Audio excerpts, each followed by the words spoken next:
হে মাম, আমার শাড়ি কুচিটা একটু ধরে দে তো। দিচ্ছি দাঁড়াও দিচ্ছি। তোর মেকআপটা রাখ, পরে করবি তোর মেকআপ। এই কুচিটা ঠিক কর, এটা হ্যাঁ ঠিক আছে। ও মা, আমি পুরো রেডি। কেমন লাগছে আমাকে?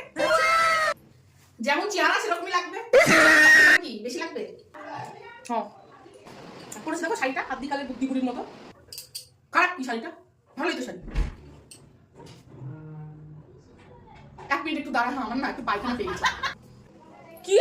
এখন তুমি পায়খানায় যাবা? মানে কোথাও যাওয়ার নাম শুনে তোর আগে হাগন পায়। এটা আমার ভালো লাগে না। এখন রেডিমেড হয়ে না অবস্থা দেখো এবার। বিরক্তি লাগছে তা। এখন তুমি যাবা পায়খানায়, সবকিছু খুলবা, তারপর আবার এসে আবার পড়বা, কতক্ষণ সময় লাগবে বলো তো? তোর তো বিরক্তি লাগে কিসে রে? পায়খানা পেয়েছে আমার শান্তিতে খুলবো, আমি এসে পড়বো, আমি আর বিরক্তি লাগছে তো। পায়খানা চলো চলো ঘুরে এসে তারপরে করবা। বেশিক্ষণ সময় লাগবে, একটু যাবো আর আসবো। তার পায়খানা খুব পায়খানা পেয়ে গেছে রে। দাঁড়া কি হলো? কি রে চল, আমার হয়ে গেছে।